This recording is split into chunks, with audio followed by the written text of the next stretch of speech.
I'm your host, Michael Callahan. This is Where We Go Next. And have you ever found yourself biding time in an airport at a Hudson News, seen a politician's biography prominently displayed, and thought to yourself, who reads these things?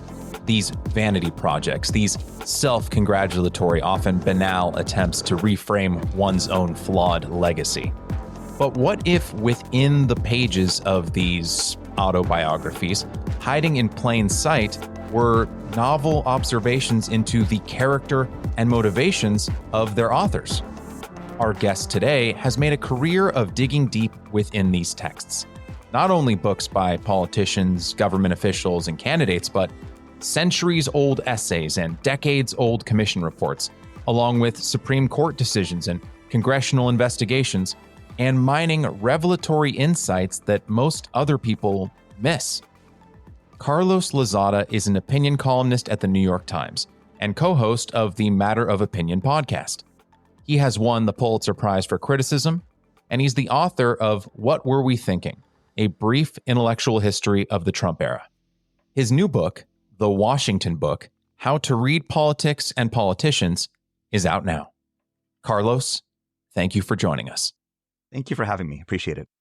In your introduction to The Washington Book, adapted from a speech you gave at your alma mater, Notre Dame, you write, quote, "The relentless negativity about political books misses the point of reading them," end quote. So what are we missing? I've been reading Washington books for 25 years, for my entire career as a journalist. And the thing that people tell me more than anything when they find out that this is what I do, they say, thank you for reading those books so that we don't have to read them. Honestly, that is an extremely common response. It's like a visceral response. And the implication of that is that these books are bad, right? They're self-serving, they're ghostwritten, they're propaganda. The Washington Post, my former employer, even ran an opinion piece a little bit ago. I think the headline was, does anyone actually read presidential campaign biographies? It was a rhetorical question because the obvious answer was no one should. They shouldn't even be published. These books are wretched. I will say, yes, there are some wretched political books. I have read a lot of them, but I'm a big believer in the Washington Book. I think that there's so much to learn through these books. And really, that critique is a bit hypocritical because those same very serious readers who would never lower themselves to read, say, the memoir by Donald Trump's third press secretary, which I have read, they still want to know what's in the books, right? They don't ask me if it's good. They want to know, like, what scores are settled, who talks trash about who else. And they want a brutal takedown of the books by politicians they don't like and rapturous praise about books by politicians they do like. But the real reason to read them is that no matter how carefully politicians sanitize their experiences and their records in these books and present themselves in the most favorable and electable light possible, they end up revealing themselves. They admit something or show us something that helps us see them in a new light. They expose their fears, their insecurities, their ambitions. And so you end up learning a lot, I think, not just about the character of these politicians, but also about the character of the country. After all, when they present themselves in whatever way they present themselves, they do that because they think that's what we want. That's what we like. So they're also telling us what they think of us. Something you just said there, paraphrasing, quote, "They don't ask me if it's good. They want to know what scores are settled, and they want a brutal takedown of the books by politicians they don't like, and rapturous praise for the politicians they do like," end quote. In other words, they want what you refer to in the book as the Washington read. And it is, like much of how we frame and talk about politics today, inherently reductive. We want to take the whole of a thing and summarize it in just a few sentences. Good guys versus bad guys, correct opinions versus incorrect opinions. Which way is the wind blowing so I know where exactly to fix my sails? Is the Washington read the chicken or the egg? Is it a symptom of our broken politics, the cause of it, or both? So I first encountered the notion of the Washington read in an essay by Uber Washington pundit Chris Matthews, who years ago said that even Washingtonians don't read these books. They give it the Washington read, which means at best they skim it, or they read the first chapter and pretend they've read the whole book. Or if you're a Washington power broker, you go to the index, You look for your own name. You go to those pages to see how you're treated. And depending on the answer to that, you decide that you like the book or not. As far as which comes first, I'm not sure what the answer is to that, because the Washington books are both a reflection of our politicians, but also a reflection of our politics. They hope to shape our politics, but they also reflect it. And it's no surprise that these books come in waves. Even in recent years, you had, during the Trump presidency, it's been a lot of the death of democracy books. There were just like a multitude, how democracies die, surviving autocracy. Then suddenly you had all these Civil War books. Things got really drastic and dire. And all these books about whether we're going to enter a new civil war, books about polarization. They all kind of come together. So they end up reflecting the politics that already exists, even as they're trying to shape it. Your reading of these texts is the exact opposite of the Washington read. Rather than condense hundreds of pages into a sloganeering judgment, your work is inherently expansive. A single sentence within a larger work may prove itself illuminatory. Can you trace back to a moment perhaps earlier in your career when you realized how much there was to uncover in books and documents that most of your peers were only taking cursory glances at? I think I've always enjoyed digging deep into documents and books. When the New York Times reviewed my first book, in which I also did the same thing, did a lot of deep reading on the books of the Trump era, they said that my reading all those books was an act of transcendent masochism. And, and that wasn't a positive review of my own book, but that the exercise was masochistic. And I've never really found it that way, because for me, it's worth going through the trouble of slogging through a massive commission report or memoir to find just like one or two key moments. I'll give you one example that was early in my time as a book critic for the Washington Post. You think there were a lot of Trump books that have come out during the last several years, but really Obama was also just like an incredible font of books and manifestos and attacks against him and books praising him, not to mention his own works. So I read a lot of the Obama volumes as they came out, including his own books, but also books about him. One that stays with me is by the young guy who served as his quote unquote body man, right? The sort of personal aide who kind of makes sure that he gets to where he needs to go on time. Reggie Love. Exactly. For West Wing fans, the Charlie character.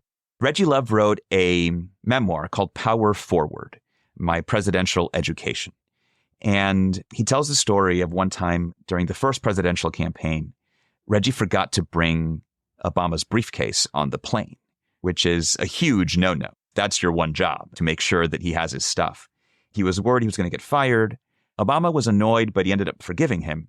And Reggie Love mentions in passing something that Obama told him about one of the reasons he was annoyed about the missing bag. Obama wanted to be seen carrying something off the plane. It projected vigor, and he said to Reggie Love, JFK carried his own bags. And just that line alone tells me so much about how carefully Barack Obama thought about and shaped his public image. So much so that he would draw on our most mythologized, perhaps past president, to think about how he wanted to present himself in public. Reggie Love's memoir was fine, but really that one line, that one moment is what I remember the most.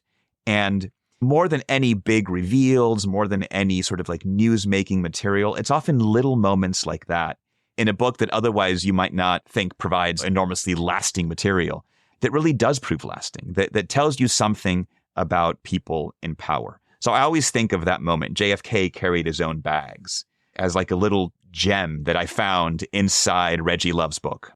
3 of the essays out of the collection of 50 stood out to me as they relate to something you just said, the sort of mythological nature of how we construct our narratives and how we imbibe narratives that others construct for us. And it was The Speechwriter, The Project of the 1619 Project, and The Self-Referential Presidency of Barack Obama. Essays about the power of myth-making and the sort of meta nature of how narratives are constructed, how much truth they do or don't contain, and how important the truth actually is. How important would you say, just based on your deep knowledge of these texts, whether they're legal or otherwise, how important is the actual truth about a thing? Whether or not it actually happened according to the witnesses who were there, How important is the truth in the construction of a narrative? Narrative is one of those complicated words, right? Because narrative immediately connotes that you're being spun in some way. You're being told a story to a certain end. If truth is the salad, narrative is the salad dressing, right? Washington journalists love to talk about the narrative, like it's this thing that's independent of them. Like we construct narratives in our journalism and our stories because narratives make it easier to digest reality. When I read these books, including in the 3 essays that you just mentioned, it's not that I find a lot of gotcha moments where someone is flat out lying. That's less interesting to me than moments of interpretation, moments when someone is taking a truth, but making it mean the thing that that person wants it to mean. In the book, The Speechwriter that you mentioned, that's a book by this writer named Barton Swaim, who served as the speechwriter for Governor Mark Sanford of South Carolina, who, if he's famous for one thing, it's for disappearing for a few days while he was governor, telling folks that he was hiking the Appalachian Trail when he was in fact hooking up with his girlfriend in Argentina, his girlfriend who was not his wife. Swaim says something really interesting in that book because it's all about his experience being a speechwriter. He reaches this interesting conclusion about political rhetoric. He says, one hears very few proper lies in politics. Using vague, slippery, or just meaningless language is not the same as lying. It's not intended to deceive so much as to preserve options, buy time, distance oneself from others, or just sound like you're saying something instead of nothing. And his point is that politicians are asked every day to weigh in on things on which they have no knowledge, sometimes no interest, or no ability to actually reveal what they know. But they have to respond, right? So that's where to sound like you're saying something instead of nothing comes in. That's such a great distillation of the art of politics. And that's how I think of my job a little bit, or the way I do journalism, that if the art of politics is to drain meaning from language, to produce more and more words that say less and less, I feel like my purpose is try to scoop up that meaning and stick it back in. That's what I'm attempting to do. But really, that first book you mentioned, which is called The Speechwriter, is really just a wonderful book about how politicians communicate. I think I take for granted the fact that I'm not in politics. I work in the entertainment industry here in Los Angeles, and I come from a filmmaking and storytelling background. And so I think that I approach the word narrative from a different perspective. Hearing you talk about it, all of a sudden, it clicks for me. Of course, narrative in the world of politics usually means spin. Totally understand. What I'm thinking of when I think of narrative is journalist and guest of the show, Amanda Ripley, has a book called High Conflict, in which she talks about something she calls the understory, or what the story beneath a political conflict is really about, which is often and usually unknown to the actual participants themselves. So an example that a directing teacher of mine a decade ago gave is you have a couple, let's say they're in a kitchen, and they're fighting over who does the dishes. And they think the argument is about the dishes, but in fact, the actual argument that maybe they are or are not aware of is, you don't tell me you love me anymore, or you stay at work really late, and so you're distant. And so me saying you never do the dishes, even if that is actually in the moment what I think I'm angry about, I might not actually be aware that that is simply a symptom of the fact that I don't see my husband anymore. And so for me, when I think about narratives, and again, I totally understand the context in which you're applying that word, I'm just fascinated from a political and non-political perspective by how we construct the narratives about our own lives, how we're often unaware of when and how we're constructing those narratives, and how the why or the how of a thing is often as important as what actually happened, right? Like the crime scene might show like a knife and a body, but the actual why of why it happened, that's the narrative. He did me wrong. She betrayed me. And so I just find the interplay of those two things really interesting. And I love how your essays really dig into that. It's interesting when you were mentioning the dishes scenario and the Amanda Ripley book, I immediately thought of the Screwtape Letters by C.S. Lewis. Yes. Because the premise of the book is that it's two devils corresponding with each other on the progress they're making in tempting humans to come to their side. Mm-hmm. And so much of it is about get your human, because they're assigned humans, get your human to think about his or her problem in this particular way, when in fact, it's about something else entirely. Get them to go to church and just be annoyed at the sort of nasal voice of the priest so that he can just fixate on that rather than on what the Bible reading is about. So I immediately thought of Wormwood and Screwtape. Yes. The two devils in that book.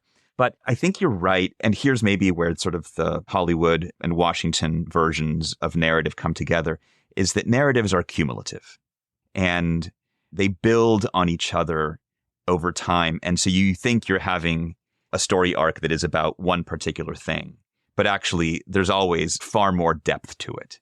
I think that's probably the same in LA or in DC. Yes.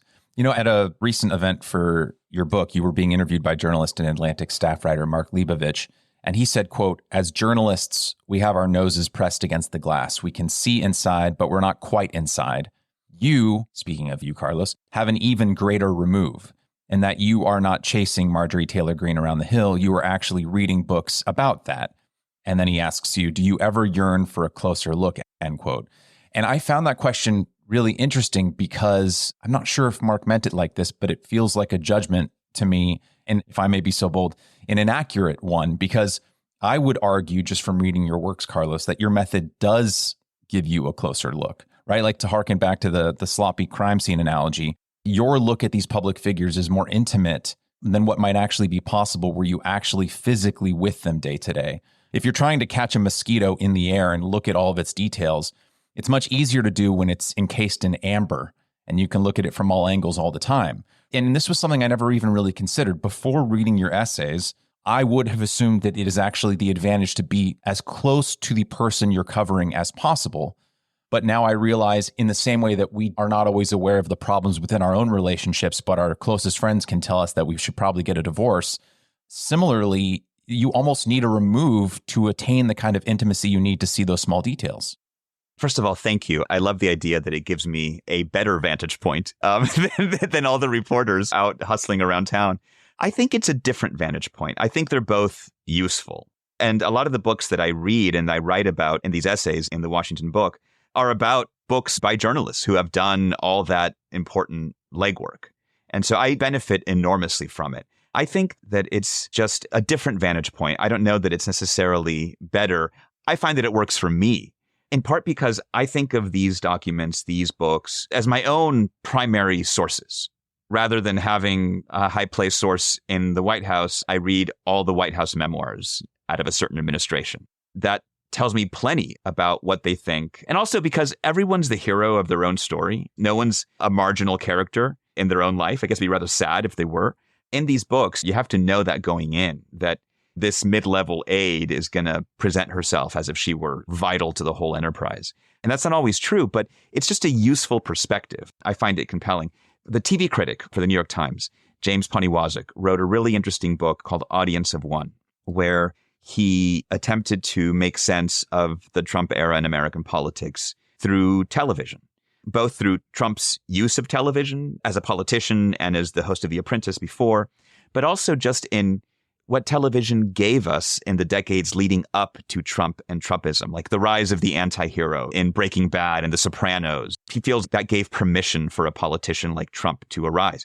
And TV is another great way to interpret the era. It's no worse or no better than using books and documents. It's just the way that I like to look at it. While reading through your essays, I couldn't help but hearken back to repeatedly a book I read, I think some 20 years ago now, The Things They Carried by Tim O'Brien. Oh, Vietnam, of course. I don't have a larger question here, but I felt like there were thematic similarities there about how the larger truth of a thing and how it feels to the person who experienced it is oftentimes almost more important than the actual details themselves. And it feels like when you're analyzing these texts, especially if they're autobiographies or memoirs, etc., the person is trying to tell you this is how something felt to me. And then within the context or within the tiny details of them trying to say, and this was the meaning of my presidency, you find a tiny little detail within that larger narrative they're trying to construct. And then that's the detail that actually is the thing behind the thing, the understory of the thing. I'm honored by any parallel to The Things They Carried. But you're right. It's often a little thing that someone says or does in the course of the memoir. It's rarely like their big definitive statement about themselves. It's usually something more banal that you wouldn't think is a big reveal. I'll give you one example in the memoir by Kamala Harris. Kamala Harris wrote a memoir a few years ago. It came out, I believe it was 2019, called The Truths We Hold. And it's funny because I was waiting to see who Biden was going to pick as his running mate. And it seemed pretty clear he was either going to go with Susan Rice, who used to be the ambassador to the United Nations under Obama, or Senator Kamala Harris. And I had both books sitting on my desk. As soon as we had a name, I was going to just crash on reading that person's book and write about it. And for very ridiculous reasons, I was really hoping for Kamala Harris to get it because her book's a lot shorter.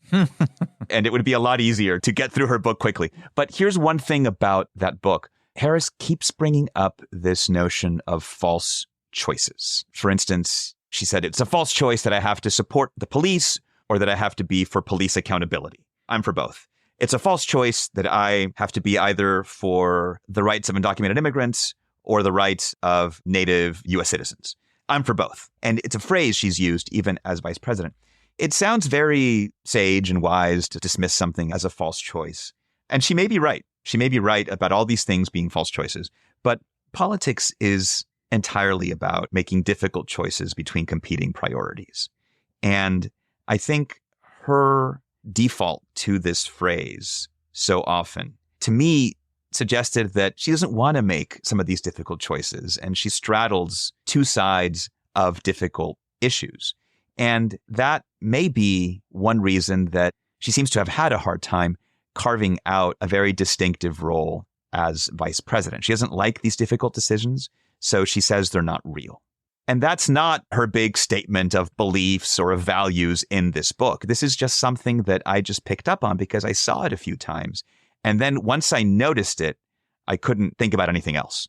Right. I remember seeing that insight in the book, and it crystallized so much for me because I haven't kept a close eye on Kamala Harris. But I've seen her talk, and she seems eloquent enough. She's personable and likable to my eyes. But, I see these criticisms from Republicans, and I think I'm dismissive of them because I'm like, well, they would critique a tree stump if it had a Democratic pin on it.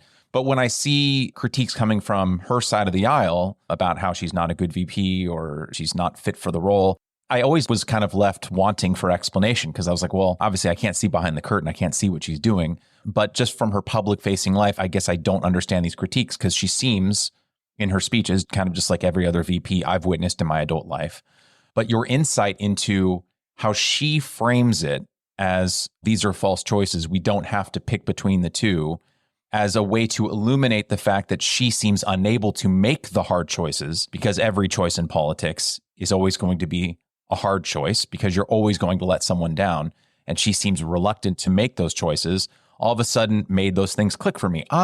Perhaps this is the critique, is that if something were to happen to Biden or if she were to run for president later on, it seems like she is unwilling to step up and make choices that might upset people. But in her mind, whether she believes it or not, she's saying, well, no, it's actually not me. These are false choices and we can have everything, when in fact that has never been true. Yeah, I think it's a critique. I don't know that it's the critique. I think some of the critiques about Kamala Harris are more knee-jerk, and they become more significant given the concerns about Biden's age, because the notion of her ascending to the presidency becomes more realistic. One thing I'll say is that it's a really hard job to do well. Vice president, you end up getting a lot of tasks that the president maybe doesn't want to deal with. It's like, hey, Kamala, you take care of the border for us, Jump on this grenade. Yeah, I think it's especially hard to be a vice president for a president who used to be vice president. Because they know what it's like to feel like the second banana. Now that they finally ascended to the top job, they don't necessarily want to give a lot of choice jobs or assignments away. It's interesting. Think about the presidents who were formerly vice presidents, who they ended up picking as their VPs. For instance, George H.W. Bush, right? George H.W. Bush was vice president to Ronald Reagan. He picked Dan Quayle, at least one that, fairly or not, in the judgment of history, has kind of seemed like a weak vice president. That doesn't seem to me to be perhaps entirely by accident.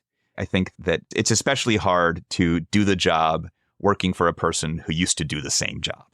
Do you think that the through line behind why former vice presidents tend to choose weaker vice presidents when they become president themselves is motivated at all by a feeling of inadequacy at having once been the VP. And so they try to build themselves up by picking someone inherently weak to make themselves appear strong? Or is that too armchair psychologist of me?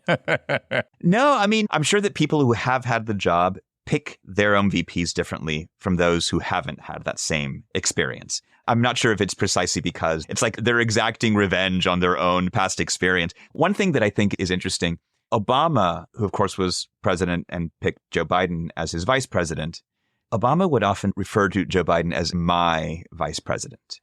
And Biden seems, someone will need to fact check me on this to make sure, I'm just thinking about it now. And I may have read this. I just read Franklin Foer's book about the Biden presidency, and this may be in there. Biden says the vice president, not my vice president, which I really respect. I like that a lot. You see this beyond politics. You see it in journalism, too. When there is a top editor who has a deputy editor, that top editor often says, my deputy, so-and-so, as opposed to the deputy. It's about the position. It's not about the personal relationship to you.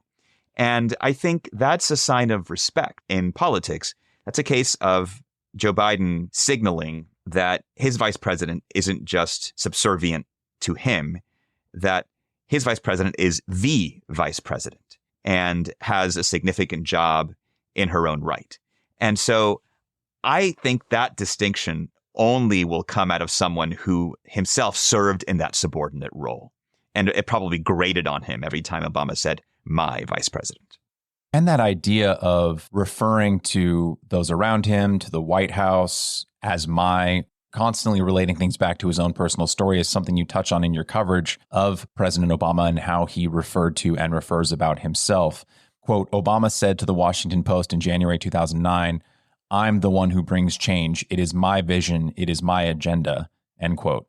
And it was interesting seeing you put all of these statements of his and writings of his together into a single cohesive piece, because it lays bare something that I hadn't even really noticed as a passive observer during his presidency, about how often he would, in a way, in almost comparison to Trump, like the Democratic Party was less important to his vision of political leadership than he himself was to it, which in the mouth of someone less artful, I guess, a speaker than him, does sound rather Trumpian, right? Like, the Republican Party is subservient to my wishes, my desires, my message. They are second banana to me. And I never really thought of Obama in that light because he comes across in many ways so thoughtful, so reflective, to me often humble.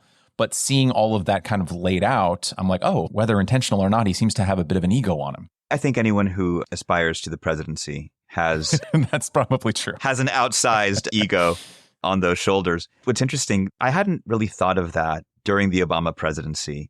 And then I think towards the end of maybe in the second half of the second term, I read a book by Michael Eric Dyson, who's, I believe, still a professor at Georgetown. He wrote a book called The Black Presidency about Barack Obama. And he had one passing line about how Obama would substitute his own experience for the Black experience in America. And I was struck by it because the moment I saw it, I was like, wait a second. And I think I even wrote in the margins, like, he does this about everything. He does this about a lot of different things. I even wrote like fodder for essay, ? Like you're always thinking of what will be interesting material. Yeah. But then once I used that prism, I realized that, oh, in all sorts of arenas, he uses sort of his own life story, his own presence as sort of a default reference point. And that's where that larger piece came from. Of course, looking back on it, it feels like a more benign version of a self-referential presidency than what we've gotten with Trump, where the my is not just my vice president, because frankly, the presidential nominee does pick the vice president, right? And it is a subservient position. Trump likes to say, my judges, my generals, remember Mike Kevin, the former House Speaker Kevin McCarthy. Mm-hmm. He puts all these different arenas in other branches of government that are independent of him, at least in an org chart sense. He slaps them with the my moniker to create a very subservient kind of relationship. And of course, generals and judges generally don't like to be perceived or described that way. Yes. In your essay, The Examined Life of Barack Obama, you describe him as, quote, a man who seems always to be observing himself in action, always wondering if he is guiding the currents or is driven by them, end quote. And it seems to me that Obama, from your reading of him, he just strikes me as a man who is especially aware of readers and writers like Carlos Lozada. I have no idea, but I'll take that. To go to the JFK carried his bags example, he seems to be both aware of the power of that sort of narrative in building his own character for the public, but also in a very relatable human way, he is looking back at JFK and wants to see himself as him, right? Like in many ways, he seems like the most recursive politician I've probably ever seen. And I don't even necessarily mean that in a bad way. I think politics is inherently recursive because we are always trying to call back to a past that we're trying to evoke and figures we're trying to evoke in order to bolster ourselves. But in Obama's case, it seems, perhaps because of his like inherent thoughtfulness, perhaps almost to a fault, he seemed to be thinking about that a lot, not just how others perceived him, but how he perceived himself in relation to others who he admired.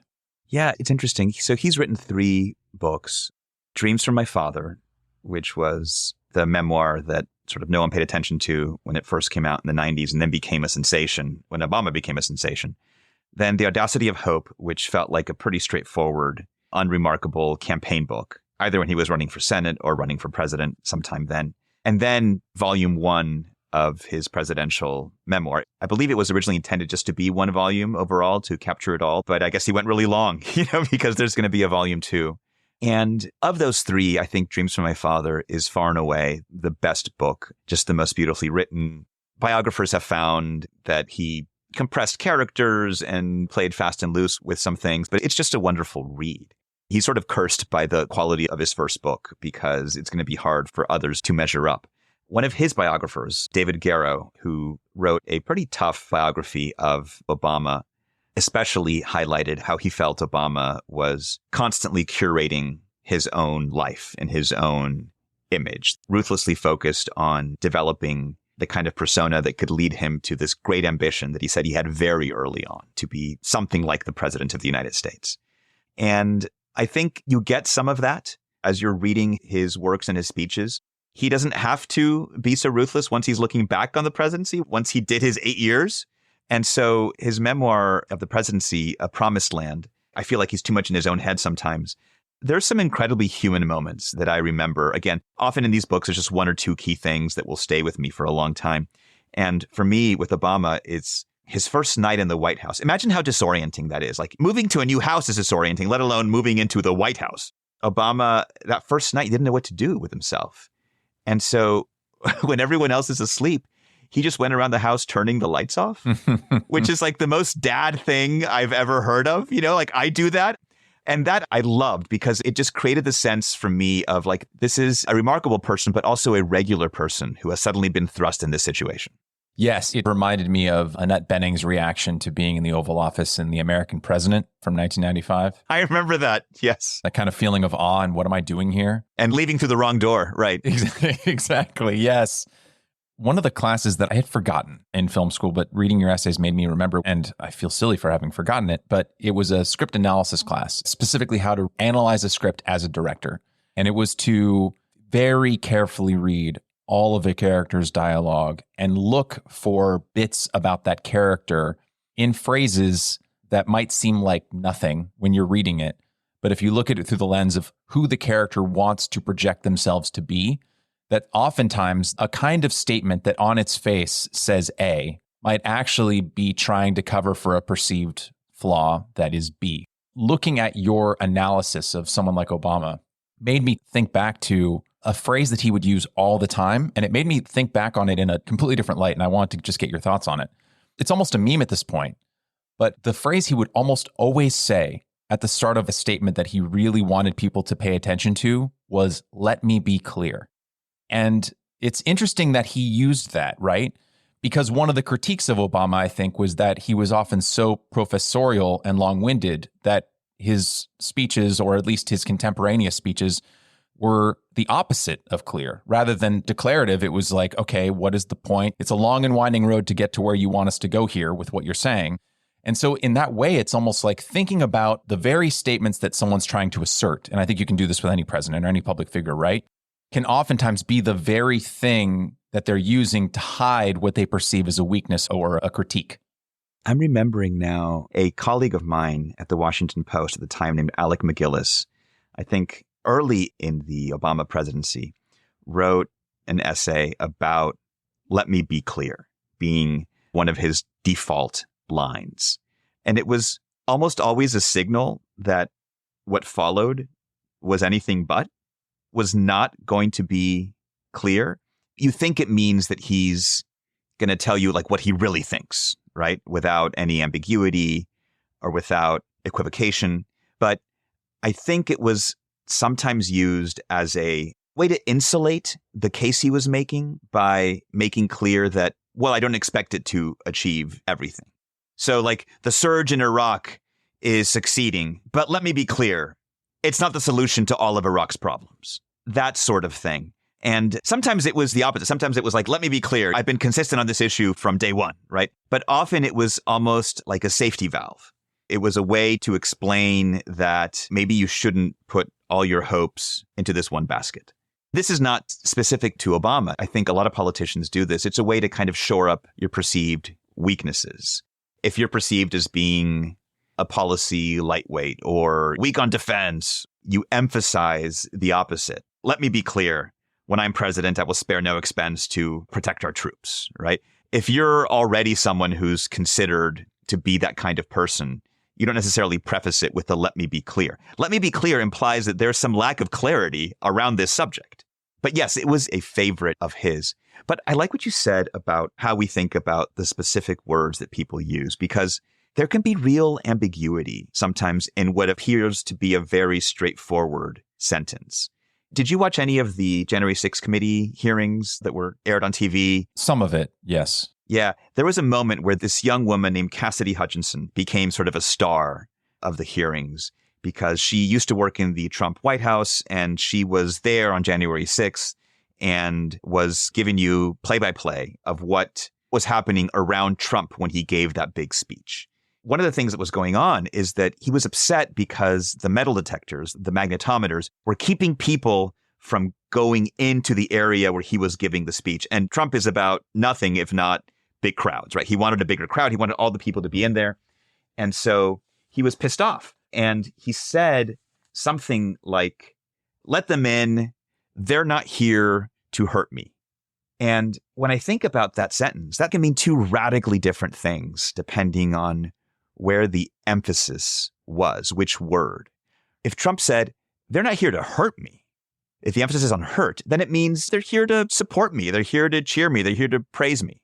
If he said, "They're not here to hurt me," it is a completely different sentence, right? It is a far more sinister sentence. They're not here to hurt me. They're here to hurt Vice President Pence or Nancy Pelosi or the Capitol Police or fill in the blank, right? Whoever, he didn't say any of those things, but "they're not here to hurt me" would imply they're here to hurt someone else. So when I read this in the January 6th report, I was desperate to find out how he said it. And the report itself is a little ambiguous because it cites that line twice. And in one, it italicizes "me," the sinister implication. They're not here to hurt me. But elsewhere, in the other time that it cites it, there's no italics at all. It's more neutral. So I went back to the video of Cassidy Hutchinson describing this in her interviews with the committee. And she also presented it neutrally, maybe a slight emphasis on hurt. Yes. And so maybe it's the more benign interpretation. I don't know. I wasn't there. And even a report that has transcripts can't really tell you the real story. And that's frustrating, but it's also just so real because even when you have a running transcript of events, history and life can be ambiguous. Comedian Bill Burr has a brilliant bit all about this. I'm paraphrasing here poorly, but he's like, if you take an event and you just read it back like a transcript, let's say a man and a woman are flirting and you read back what the woman said on their first date or whatever. And she says, no, stop, you're bad, stop. And if you're just reading it back like that, you're like, oh my God, this guy was a predator. He's like, but what if she was saying, no, stop it, you're bad, stop. It means an entirely different thing. It's just interesting how especially in our era of transcription and cursory Washington reads and just glancing through something. If you don't know how a phrase was said, and I guess explicitly, if you're going into reading this with an already bad impression of the person whose transcript you're reading, you are going to be predisposed to reading it uncharitably, which might actually obscure the truth that you are supposedly trying to seek. That was the power of the Access Hollywood tape, that you didn't just have transcript of what Donald Trump said. You heard exactly how he said it. And that makes a huge difference. It's interesting. Obviously, this just happened, so it's not in the book. But if this book had come out 6 months later, I would have included an essay about the Hur report that just came out. That's the special counsel report on Joe Biden's treatment of classified documents. And what was fascinating is that that report got a lot of attention, not just because it didn't move forward on charging Joe Biden, but because Hur wrote something like, I didn't charge him in part because he would come across to a jury as a well-meaning elderly man with a poor memory. But now a partial set of transcripts of those interviews with Joe Biden has been released. And it's murky, right? When you're reading the transcripts, do they really reflect a poor memory in some cases? Do they reflect a very sharp memory in others? But even with the transcript, it's still not entirely clear to me what some of those exchanges mean. In moments when he's trying to recall, say, the year that his son Beau died, and someone steps in and gives the year 2015, I don't know if Biden had a long pause to signal he couldn't remember. There's just like a dash in that moment in the transcript. Even having verbatim notes can be unsatisfying in that way and can be inconclusive in that way. I found that to be an utterly fascinating moment, trying to use a transcript to understand how a person's memory works. And to a similar point, and this is true across the political aisle, this is not specific to Democrats or Republicans, but I'm blanking on the name. Hold on. I want to make sure I get this essay title right. Give me a moment. By the way, I appreciate the extent of your reading. I'm so grateful. It was a pleasure. It was How to Hate Hillary Clinton, especially if you already do. It's just a perfect example of if you are predisposed to look at a political figure in the worst possible light at all times, you could have a photo of a politician giving a starving child a sandwich and be like, oh, they want the child to choke to death. It literally does not matter what they could be doing or how they're doing it if, from the get-go, you are insistent on interpreting whatever they're doing through the worst possible lens.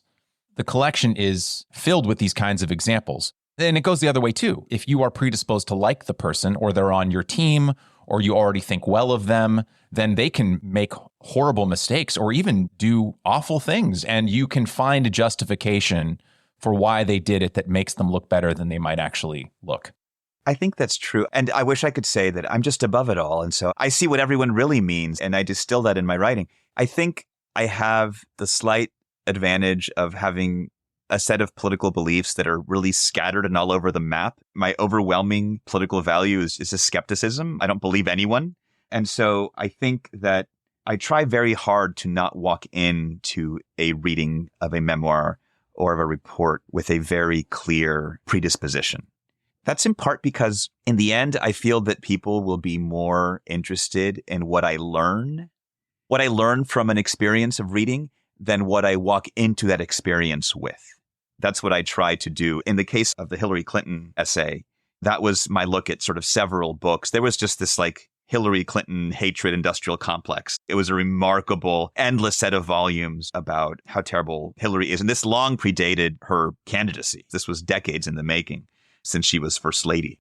And I think one of the moments is they're talking about Benghazi, and the books contradict each other.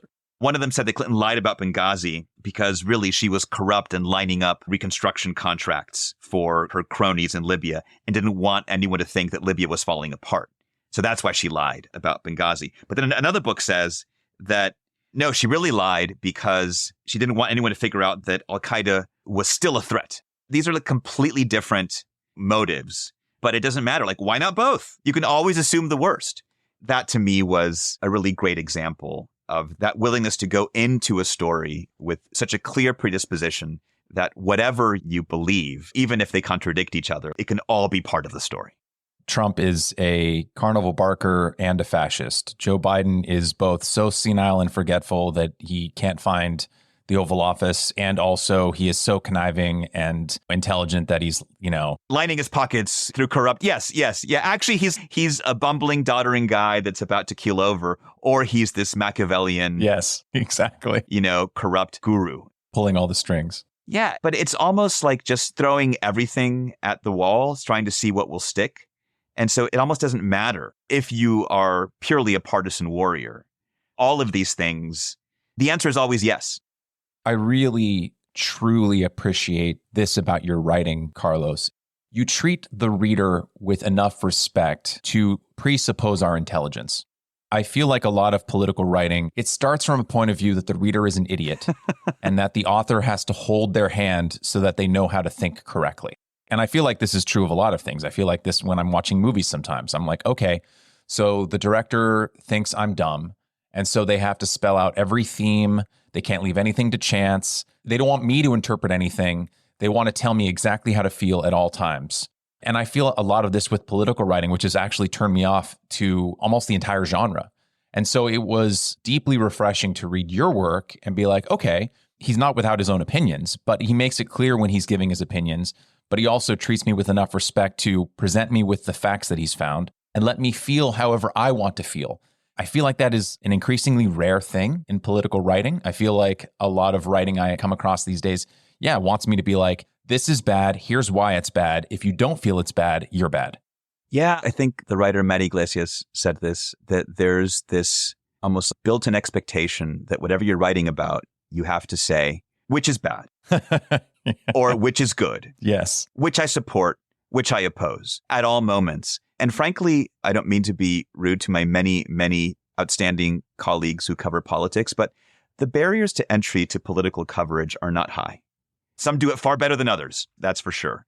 But in the end, I'm far more interested in what journalists know and learn than in what they thought to begin with. What close reading that you've done, either about a politician, a staffer, an institution, has most changed your view of them or of it, and why? So this will be a little weird, but I think it's not necessarily my reading of one particular politician, but it's my reading of an institution. When the Supreme Court issued its ruling in the Dobbs decision, overturning Roe v. Wade, it had been leaked to Politico some weeks earlier, and it was obviously this sort of seismic event. And a lot of the commentary is about how the court had become hyper politicized in recent years, and that's why you were seeing this. And I think not knowing better, I sort of bought into that. We've also had a lot of this excellent coverage by ProPublica and others about Clarence Thomas and conflicts of interest and all that sort of thing. And so that was my general impression. The court, this once enormously respected institution, is being interpreted and treated as just another political outfit in town. But then I decided to read several sort of landmark abortion decisions together over the last 50 years and see what they added up to. So when I say several, I just mean three, actually. I went back and read the original Roe v. Wade. Then I read Casey versus Planned Parenthood from 1992, I believe, and then Dobbs. Together, they were like a book. It was like 600 pages, 3 different chunks by 3 different sets of authors. And what I found there that really has stayed with me is how the politicizing of the court and the breakdown of the court's own sort of norms of civil discourse was evident in that arc. In Roe, you had even Justice Rehnquist, he was not yet Chief Justice then, obviously, but he was an Associate Justice. And in his dissent, he showed enormous respect for the majority opinion. Like he appreciated their look at history and their legal scholarship. It was a respectful give and take. In Casey, that's starting to break down. You see the different justices questioning each other's scholarship and even their motives, mocking each other. And by the time you get to Dobbs, it's like they're on different planets, right? And they're flat out accusing each other of letting their politics get in the way of their jurisprudence and making really harsh accusations. And there they do, in fact, sound like any other politician. But to me, what was interesting was that this was a longer transformation than I had given it credit for. This was happening over the course of these 50 years. It's not just something that happened when they got this supermajority on the court. And so that is, I think, an example of something that changed my mind, not about a person, but about an institution. If there were a quote from within your collection of 50 essays, from within the Washington book, that I felt as a reader defined the entire project, it would be a quote from The Project of the 1619 Project, in which you write, quote, "These distinctions matter because, with this subject, framing is everything. History," Hannah Jones writes in the book, "is not just about learning what happened. It is also just as important how we think about what happened," end quote. And throughout your collection, Carlos, whether it's biography or the 9/11 Commission or court rulings, what happened is just as, if not less, important than how we think and feel about what happened. How on base am I? I love when I talk to people who have read this because inevitably people surface things in new ways. And I hadn't thought of that moment in that essay as somehow summing up a lot of my own project. But I think you're right. I think it does, because there's the rush of coverage in the moment about whatever subject we're talking about. But over time, how we think about these moments, how we remember these moments, the meaning with which we imbue them becomes everything. Talk about the narrative. They become part of this long, long arc. And what I tried to do in my prior book was to sort of capture how we were interpreting and thinking about the Trump era in a particular moment, like while we were in the middle of that Trump presidency. If you were to put those two books in conversation, the first book is kind of nested inside this second one. The second one takes a longer arc, and you see it in any number of issues. The longest essay in the book is about 9/11, and I looked at about 20 or 21 books over the course of 20 years since the attacks.